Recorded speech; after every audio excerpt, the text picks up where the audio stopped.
Justin. Joe. Janice. Naomi. Billy. Eugene. Betty. Okay. Helen Keller was one who changed the life of many humans that she came in contact with. Helen Keller was not only challenged in many ways, but she was also challenged in many areas of her life. Just like everyone else, she was different, but in her case, she was unique. She was also very special. She was one that accomplished things. She accomplished things throughout her life when she was told that she couldn't. What made Helen Keller was who she was her life history, her struggles through life, and her accomplishments. Helen Keller was born on June 27, 1880 in Tuscumbia, Alabama. Her parents was named Arthur H. Keller and Catherine Adams Keller. She was the oldest child with a younger sister and two older stepbrothers. Keller was not from a wealthy family, and she lived on a cotton plantation. What made Keller unique was that she was born with her senses, able to hear and see, and at the age of 6 months she was able to talk.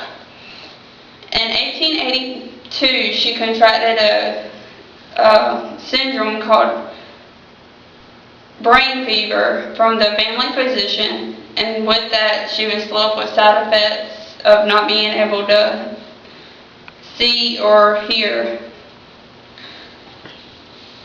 Learning to cope with her disability, she suffered with aggressive behavior where she would throw temper tantrums and she would scream because she was frustrated with her problem.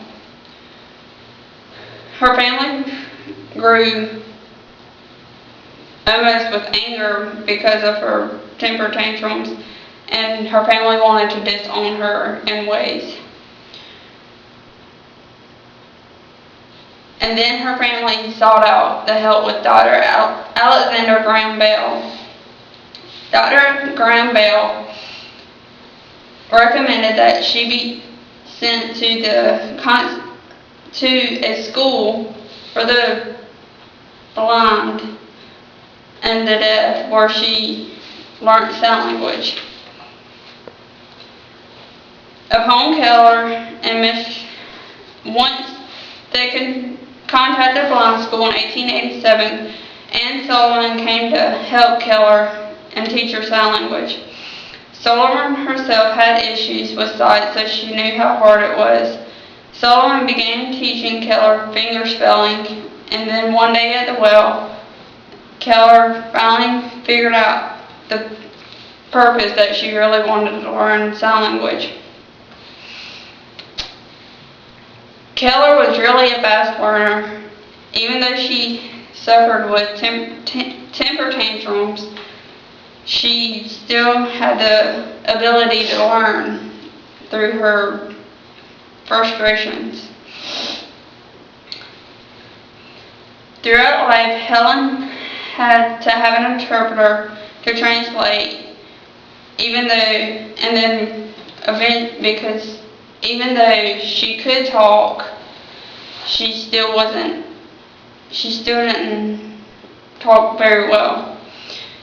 Helen did attend Horseman School for the Deaf in Boston, and she took speech classes. She eventually graduated with honors from Wright Hamilton School of Deaf, which in 1904, and then at 12 years of age she produced an autobiographical sketch called The Youth's Companion. The story of her life was her first published book during her junior year of college, and it's actually written in 50 different languages. She's also published 4 other books based on her life experiences and religion. She's wrote articles and placed it in magazines. She's also made movies a movie called The Deliverance. She's joined the American Foundation for the Blind, and she spoke to groups.